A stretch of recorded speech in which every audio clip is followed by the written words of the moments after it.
Take 1 minute to read through the questions provided.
I'm Susan Melrose.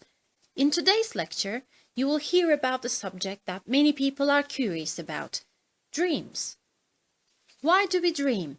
Are dreams a reflection of reality, or are they just meaningless? Does everyone dream? The quick answer to these questions is that nobody knows for certain yet. The long answer is that there are lots of different theories. So if you're interested, keep listening. The first and the most well-known theory about the purpose of dreams was suggested by Freud. He believed that we dream so that we can release the deep, secret desires that we are not allowed to express in real life because of the rules of polite society. Most people know about Freudian dream analysis. A dream about a train going into a tunnel is a dream about falling in love. But couldn't it just be a dream about traveling on a train?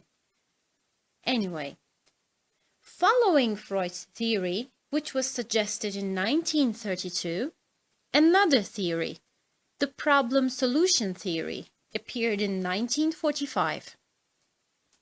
It suggests that dreams allow us to solve problems that we can't solve in real life. We go to sleep with a problem and wake up with the answer. This may be more of a way to use our dreams than a goal of dreaming. In other words, in my opinion, it would be wrong to say that this theory explains the purpose of dreaming, because it rather explains how we can use dreams. So if you believe that your dreams are important, then analyzing them may help you to focus your mind on the problem and help you to find the solution.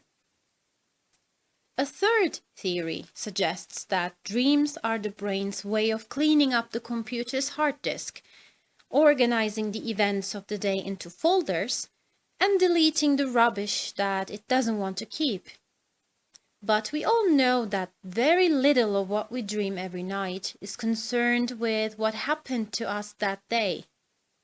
So I don't know if this theory really explains the truth. According to another theory suggested by Harvard University, dreaming is the brain's way of exercising the pathways between the brain cells. This may be an important element in why we sleep rather than why we dream. I mean, according to this theory, it is sleep which is essential to build the links between the brain cells, but not dreaming. Scientists used to think that dreaming only happened during the rapid eye movement sleep, REM. REM sleep is essential for all mammals. We all become irritable and depressed without it. If we don't have enough REM one night, we will compensate by having more the next. REM is generated by the brainstem, the oldest and most primitive part of the brain. So scientists used to believe that dreaming was also caused by activity in the brainstem, but it is not the case. We now know that dreaming can happen at any time during sleep. The only difference seems to be that it's easier to remember dreams that happen during the REM. Babies have a lot more REM activity than adults, but research shows that they dream less. The same may be true of animals. We know that they have REM activity, which is quite essential for them as well to lead quality lives, but that doesn't mean they dream. New research technology has allowed scientists to map the parts of the brain that are active when we dream. The primitive brainstem is very active, but so are other important areas at the front of the brain. These are the frontal lobes that control emotion, memory, and experiences that come through the senses like hearing and vision. If these areas are injured, the person stops dreaming. On the other hand, the parts that control rational, logical thought are not functioning at all.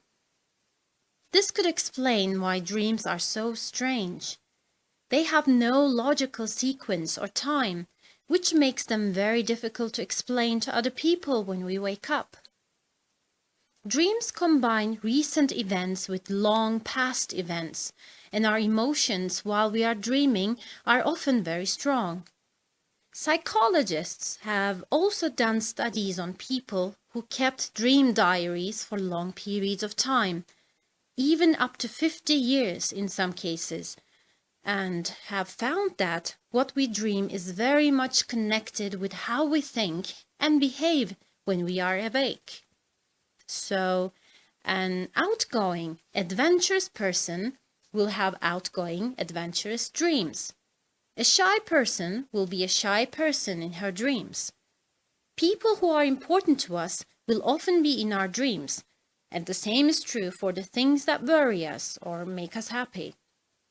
However, the studies also show this doesn't mean there will never be unreal people or events in our dreams. So what's the conclusion? Well, nobody, including me, really knows the answer. But scientists are now suggesting that dreams have absolutely no purpose at all. When we are awake, we are thinking all the time. Some of this thinking is useful and has a purpose, but we often just think about nothing in particular while we are waiting for the bus or walking to work. And that's what the brain is doing when we are asleep. Just thinking. Sometimes it's interesting and sometimes it's boring. Doing the research for this article was a lot fun and has made me more interested in my dreams rather than less. And I might even start a dream diary, as they may provide me with a lot of insight into my dreams and maybe my inner world. Now take 1 minute to check your answers.